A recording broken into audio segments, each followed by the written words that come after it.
My YouTube channel. दोस्तों, आज काफ़ी दिनों बाद आप सबके बीच में उपस्थित हुआ हूँ। उम्मीद करता हूँ सभी की तैयारी अच्छी चल रही होगी।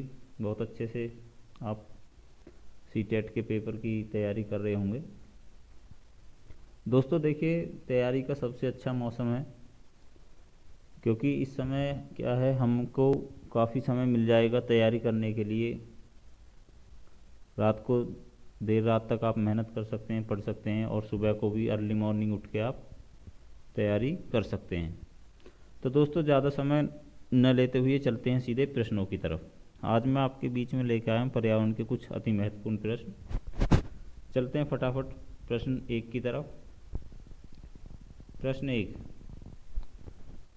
सबसे ऊंचे पेड़ पर कौन घोंसला बनाता है? कौन सा पक्षी सबसे ऊंचे पेड़ पर अपना घोंसला बनाता है? चील, कबूतर, कौवा या कलचिड़ी? तो इसका राइट आंसर हो जाएगा ऑप्शन ए, चील। चील जो है सबसे ऊंचे पेड़ पर अपना घोंसला बनाती है। और अगर प्रश्न आ जाए कि पेड़ की सबसे ऊंची डाल पर कौन बनाता है, तो उसमें राइट आंसर होगा कौवा। कौवा जो है पेड़ की सबसे ऊंची डाल पर अपना घोंसला बनाता है। और किससे बनाता है? उसके लिए वो लकड़ी, तार, इस तरह के या तार के टुकड़े, लकड़ी इकट्ठे करके अपना घोंसला बनाता है। चलते हैं नेक्स्ट क्वेश्चन की तरफ। नेक्स्ट क्वेश्चन है, निम्नलिखित में से कौन उभयचर? क्या पूछा है? उभयचर पूछा गया है प्रश्न में। हाथी, दरियाई घोड़ा, मगरमच्छ या व्हेल? तो इसका राइट आंसर हो जाएगा दोस्तों मगरमच्छ। मगरमच्छ मगरमच्छ इसका राइट आंसर हो जाएगा। चलते हैं नेक्स्ट।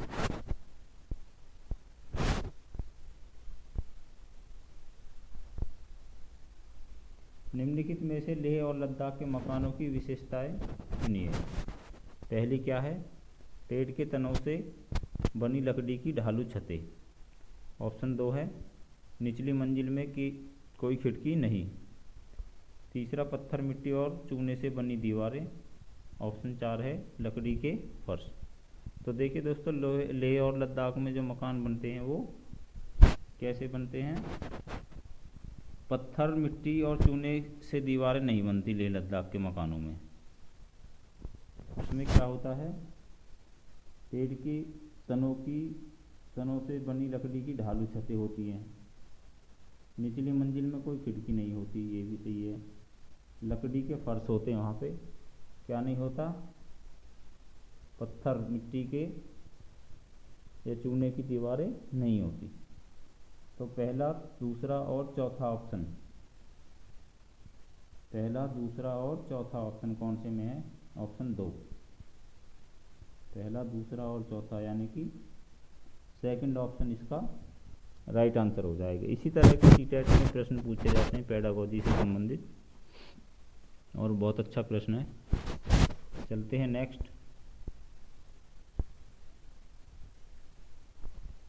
देखिए क्या है, प्रत्येक स्थान के नाम के साथ उस क्षेत्र में बनाए जाने वाले सामान्य घरों के सही विवरण का मिलान कीजिए।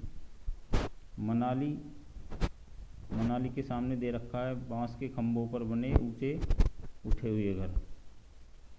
राजस्थान, पत्थर या लकड़ी से बने ढालू छतों वाले घर। असम के सामने दे रखा है हाउस बोट। और डी, लद्दाख, मिट्टी के घर जिनकी छतें कटीली झाड़ियों से छाई होती हैं।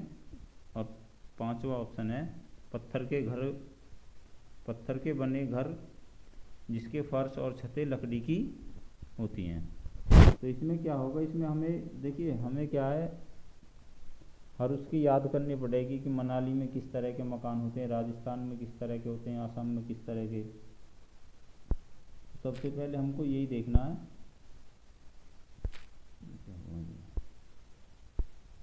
तो दोस्तों, इसका राइट आंसर हो जाएगा ऑप्शन 3। ऑप्शन 3 इसका राइट आंसर हो जाएगा। इसमें क्या होगा? ढालू छतें होती हैं और मिट्टी के घर, उनकी छतें कटी हुई झाड़ियों से हाई होती है, और आपका बांस की ये भी होती हैं, और आपका ये हो जाएगा पांचवा ये भी। ठीक है, तो इसका राइट आंसर हो जाएगा ऑप्शन थर्ड।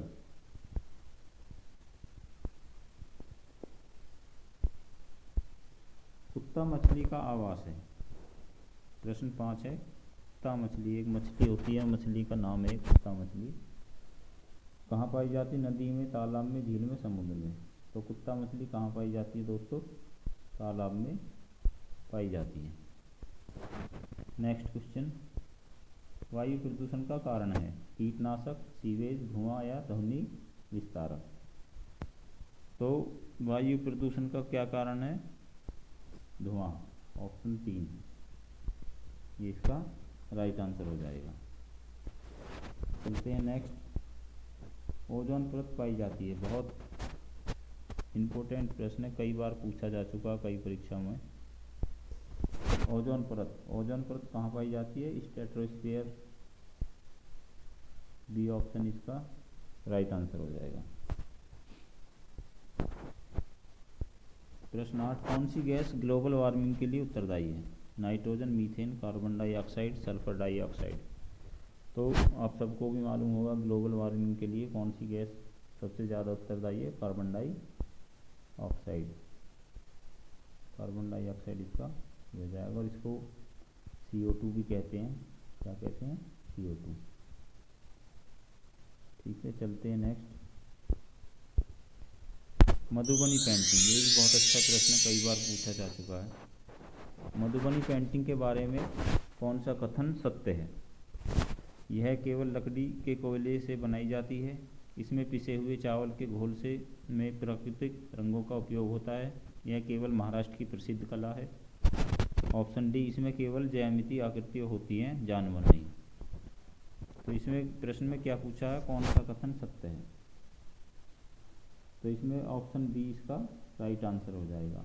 पिसे हुए चावलों के घोल से प्राकृतिक रंगों का उपयोग होता है, ये इसका राइट आंसर हो जाता है। मधुबनी पेंटिंग में और क्या होता है देखिए, ज्यामितीय आकृति भी होती है और जानवर भी होते हैं, लेकिन इसमें दे रखा था जानवर नहीं, तो ये ऑप्शन नहीं होगा।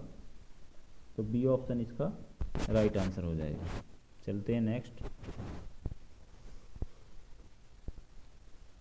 पक्षियों का वह समूह जिसकी दृष्टि हमारी तुलना में 4 गुना अधिक होती है। कौन सा वह समूह है? कौवा, चील, बुलबुल, बाज, चील, गिद्ध, कबूतर, तोता, गौरैया, या उल्लू, मैना, बत्तख। तो दोस्तों इसका राइट आंसर हो जाएगा ऑप्शन बी। बी इसका राइट आंसर हो जाएगा। चलते हैं नेक्स्ट, ब्रेल लिपि। ब्रेल लिपि में मोटे कागज पर उभरे हुए बिंदु बने होते हैं।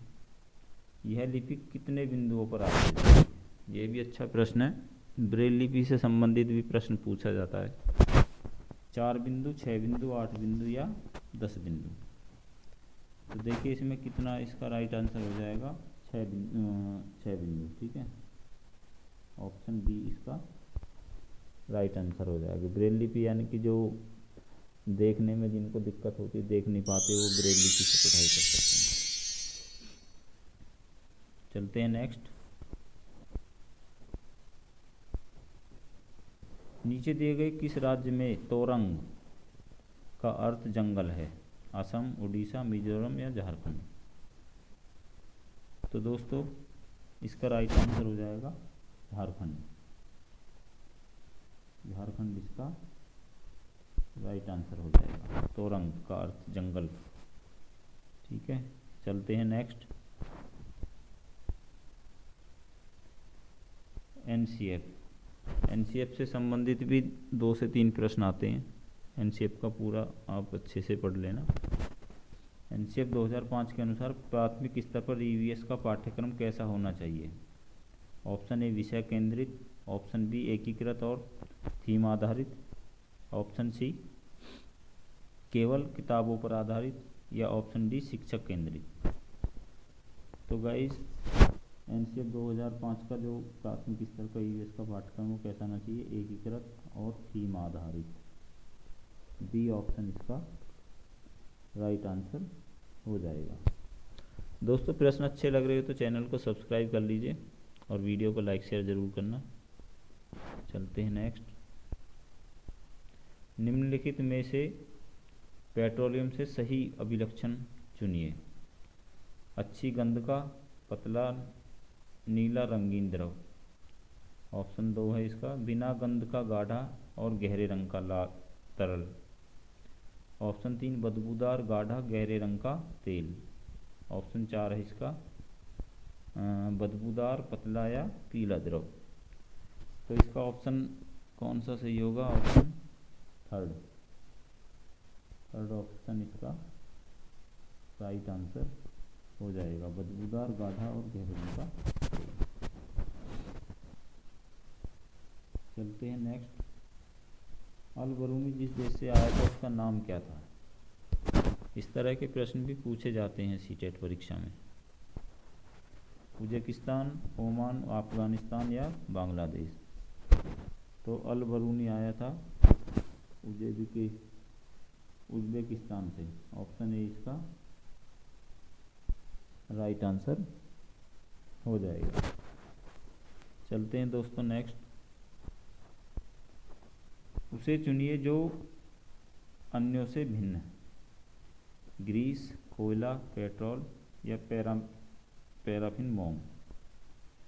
तो इसमें जो 4 ऑप्शन दे रखे हैं इनमें एक चुनना है जो अन्यों से भिन्न है, तो वो कौन सा हो जाएगा? कोयला।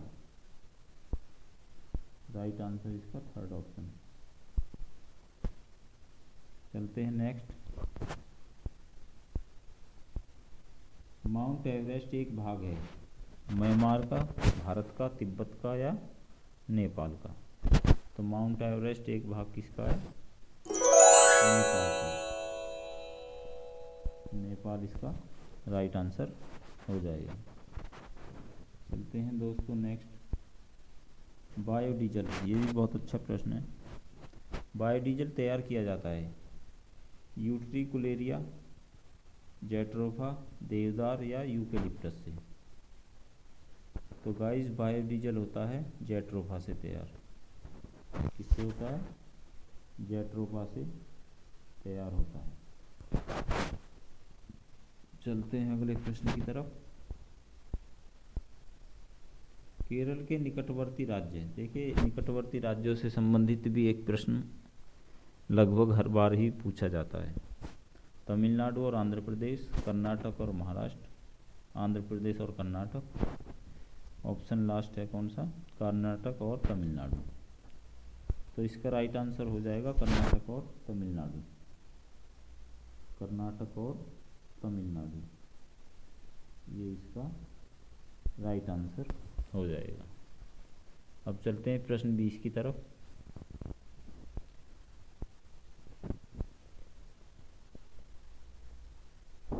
सीखने के रूप में मूल्यांकन का क्या अर्थ है? वार्षिक परीक्षा, शिक्षक द्वारा किया गया ग्रेड, छात्र द्वारा स्वयं मूल्यांकन और पैरा संज्ञान। ऑप्शन डी कक्षा में प्रश्न पूछना। तो सीखने के रूप में मूल्यांकन क्या हो जाएगा? इसका राइट आंसर ऑप्शन सी, छात्र द्वारा स्वयं मूल्यांकन और पैरा संज्ञान, ये इसका राइट आंसर हो जाएगा। दोस्तों प्रश्न ऐसे लेके आता हूँ जो जिस तरह के प्रश्न परीक्षा में पूछे जाते हैं इसी तरह के आप देखेंगे पिछले प्रीवियस पेपर में, तो इसी तरह के प्रश्न आपको देखने को मिलेंगे। चलते हैं प्रश्न 21 की तरफ। कंचनजंगा में बायोस्फीयर रिजर्व कहाँ स्थित है? कंचनजंगा बायोस्फीयर असम, सिक्किम, हिमाचल या उत्तराखंड। तो इसका राइट आंसर हो जाएगा सिक्किम। कंचनजंगा बायोस्फीयर रिजर्व कहाँ है? सिक्किम में स्थित है। ऑप्शन डी इसका राइट आंसर। चलते हैं नेक्स्ट।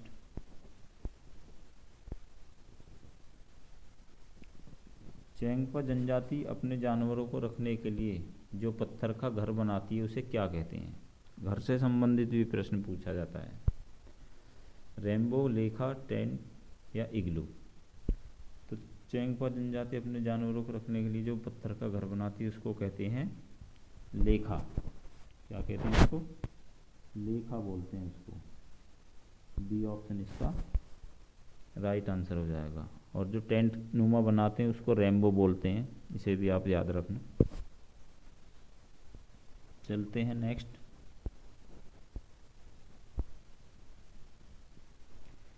किसी छात्र ने नीचे दिए गए कथनों के आधार पर एक राज्य की पहचान की। ऑप्शन ए, यहाँ के लोग चेराव नाच करते हैं। ऑप्शन दो क्या है, यहाँ खेती की लॉटरी निकाली जाती है और ज़मीन को टिन इकाई में मापा जाता है। थर्ड ऑप्शन है, यहाँ जूम खेती का प्रचलन है। तो यह राज्य कौन सा है? राज्य पूछा गया है झारखंड, मिजोरम, छत्तीसगढ़ या अरुणाचल प्रदेश। तो दोस्तों इसका राइट आंसर हो जाएगा मिजोरम। मिजोरम इसका राइट आंसर हो जाएगा। चेराव नाच होता है मिजोरम में। प्रश्न इसी तरह के पूछे जाते हैं सीटेट परीक्षा में, याद रखना अच्छे से। देखिए इसकी व्याख्या भी दी गई है टिन खेती की। टिन खेती मिजोरम की विशिष्ट पहचान है, जहाँ एक टिन बीज जितनी ज़मीन पर बोया जा सकता है उसे एक टिन ज़मीन कहते हैं। चलते हैं नेक्स्ट प्रश्न की तरफ। एक पक्षी के बारे में विचार कीजिए। यह अपनी गर्दन को काफ़ी पीछे तक घुमा सकता है और इसकी आंखें मनुष्य की तरह सामने की ओर होती हैं। ये प्रश्न भी कई बार पूछा गया है इस तरह का। और ऑप्शन इसमें क्या दे रखे हैं, मैना, उल्लू, कौवा और फाख्ता। तो इसका राइट आंसर हो जाएगा उल्लू। ऑप्शन बी इसका। उल्लू जो है अपनी गर्दन को, ये लगा लीजिए 270 डिग्री से 360 डिग्री के उस पर घुमा देता है पीछे। बहुत अच्छा प्रश्न है। और अगर ये पूछे कि प्रश्न कभी कभी ये भी आ जाता है कि झटके से कौन सा पक्षी अपनी गर्दन को हिलाता है, आगे पीछे करता है, तो वो होती है मैना। और अगर ज़्यादा घुमाने के लिए पूछे कि कौन ज़्यादा घुमाता है, तो वो उल्लू होता है जो अपनी गर्दन को घुमा देता है। और मैना अपनी गर्दन को आगे पीछे करती है। ठीक है, चलते हैं नेक्स्ट। एक पारिस्थितिकी तंत्र में ऊर्जा का पिरामिड, क्या पूछा है, ऊर्जा का पिरामिड हमेशा कैसा होता है और वह लिंडमान के किस नियम का पालन करता है? ऑप्शन ए, हमेशा उल्टा 50% नियम। ऑप्शन बी, हमेशा सीधा 10% नियम। ऑप्शन सी, कभी सीधा कभी उल्टा 10% नियम। या ऑप्शन डी, गोलाकार 100% नियम। तो देखिए ऊर्जा का पिरामिड पूछा गया है। क्या पूछा, ऊर्जा का पिरामिड। और ऊर्जा का पिरामिड हमेशा सीधा होता है, सीधा होता है हमेशा। ठीक है, और लिंडमान के नियम का पालन करता है। लिंडमान का नियम आपको मालूम होगा, 10% नियम किसने दिया था, लिंडमान ने दिया था। तो ऑप्शन बी इसका राइट आंसर हो जाएगा, हमेशा सीधा होता है और 10% लिंडमान के नियम को फॉलो करता है। चलते हैं नेक्स्ट। एक शिक्षक बच्चों को बीजों का अंकुरण पढ़ाना चाहता है, सबसे प्रभावी विधि क्या होगी? ब्लैक बोर्ड पर चित्र बनाकर पढ़ाए, अंकुरण का वीडियो दिखाए, या बच्चों को स्वयं बीज बोने और अवलोकन करने के लिए कहे, या ऑप्शन डी, पाठ्यपुस्तक पढ़ाना। तो बीजों का अंकुरण पढ़ाने का सबसे प्रभावी विधि कौन सी होगी? बच्चों को स्वयं बीज बोने और उनका अवलोकन करने को कहेंगे टीचर। सी ऑप्शन इसका राइट आंसर हो जाएगा। चलते हैं दोस्तों अगले प्रश्न की तरफ। दोस्तों अगर प्रश्न अच्छे लगे हो तो वीडियो को लाइक शेयर ज़रूर कर दीजिए और कमेंट भी कीजिए प्रश्न कैसे हैं, हमें भी अच्छा लगेगा। प्रश्न 27 क्या कह रहा है, घटपर्णी पौधा कीड़ों को फंसाकर खाता है क्योंकि उसे धूप नहीं मिलती, उसे मिट्टी से नाइट्रोजन नहीं मिलता, उसे पानी की कमी होती है, या वह प्रकाश संश्लेषण नहीं कर सकता। घटपर्णी पौधा देखिए क्या है, एक छोटे मोटे कीड़ों को फंसाकर क्या है निगल जाता है, खा जाता है। इसकी कमी से उसे जो नाइट्रोजन नहीं मिल पाती, उसकी पूर्ति के लिए क्या करता है, उनको कीड़े मकोड़ों को फंसा कर खा जाता है। इसका ऑप्शन बी इसका राइट आंसर हो जाएगा। नेपेंथिस भी बोलते हैं इसको। बहुत अच्छा प्रश्न, कई बार पूछा गया है। विटामिन सी की कमी से होने वाला रोग कौन सा है? क्योंकि विटामिन सी की कमी से रिकेट्स, बेरी, स्कर्वी या रतौंधी। तो विटामिन सी की कमी से कौन सा रोग होता है? स्कर्वी। ऑप्शन सी इसका राइट आंसर हो जाएगा। चलते हैं नेक्स्ट प्रश्न की तरफ। इकोसिस्टम शब्द का सर्वप्रथम प्रयोग किसने किया था? एजी टॉन्सले, अर्नेस्ट हैकल, डार्विन या ओडम। तो गाइस इकोसिस्टम शब्द का सर्वप्रथम प्रयोग किया था एजी टॉन्सले ने। ए ऑप्शन इसका राइट आंसर हो जाएगा। अब चलते हैं आज की इस वीडियो के सबसे अंतिम प्रश्न की तरफ। प्रश्न 30।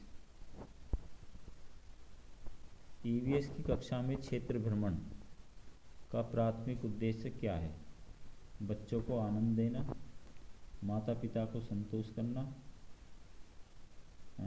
वास्तविक जीवन के अनुभवों के साथ जुड़ना या स्कूल का डाटा बढ़ाना। तो गाइज इसका राइट आंसर हो जाएगा ऑप्शन सी, वास्तविक जीवन के अनुभवों के साथ जुड़ना। ये जुड़ना है, टाइपिंग मिस्टेक है, कोई नहीं। सी ऑप्शन इसका राइट आंसर हो जाएगा। तो गाइज प्रश्न कैसे लगे आपको वीडियो में कमेंट करके बताएं और चैनल को सब्सक्राइब कर लीजिए अगर आपने अभी तक नहीं किया तो। दोस्तों मिलते हैं जल्दी फिर एक नई वीडियो में। तब तक के लिए सभी को नमस्कार।